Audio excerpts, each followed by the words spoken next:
Welcome back, everyone. This morning, we're advancing the story of the toddler who was killed when his father left him in a car for over 7 hours. According to official toxicology results, the toddler came back negative for drugs and chemicals. The boy's dad says he accidentally left him in the car for hours after forgetting to drop him off at daycare. He is now charged with murder.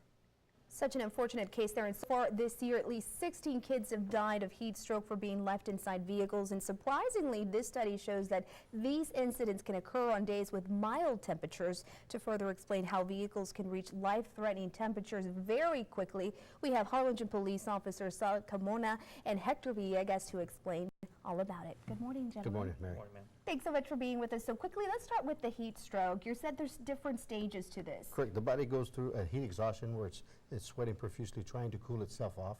And if it's not being able to cool itself off, the heat's continuing. It'll go up to a heat stroke where they're actually shutting down systems in their body, trying to keep as much cooled blood up to the brain as possible. And then after that, the heat stroke, then it's going to be a fatality after that, where the body has just shut down. And we're looking at temperatures down here, sometimes in the 90s, upwards of 100 degrees at points. Yes. With the humidity, it feels a lot hotter. How quickly will it take for a child to pass away if they're left in a car like that hot?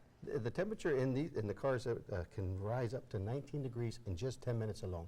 And it doesn't have to be a 90 degree weather. Out of the 11 months of the year, we are having incidents where children are dying in cars. So it doesn't have to be above 80 or 90 for the child to die in a car.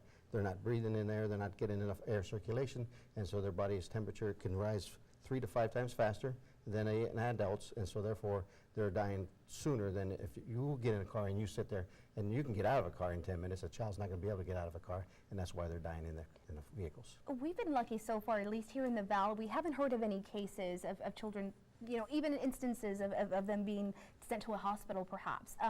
What do you suggest people do? There are reminders, and Hector can talk about some of those reminders. We have an acronym, ACT. It was also with Save Kids. It's ACT, avoid leaving the child in the back of the seat.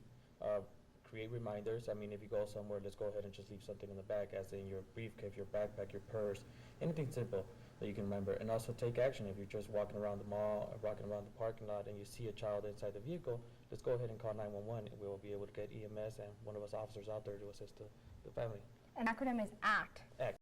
A-C-T. Even if a passerby spots a kid in a car, ACT. I mean, that's really the whole purpose here, right? Action. We have there are opportunities for awards for people that do take action, and there is a Good Samaritan clause here in Texas where if you do take action, then you will be protected as well. So, and there have been some reports where we have gone out here in Harlingen for kids left in cars. So if you get there where the child is still well or alive, then yeah, it doesn't turn into a major crime.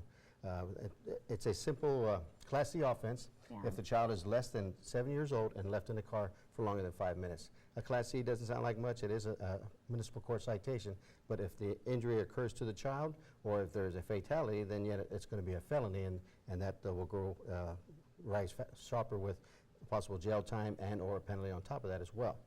You cannot leave any child in a car under the age of 14.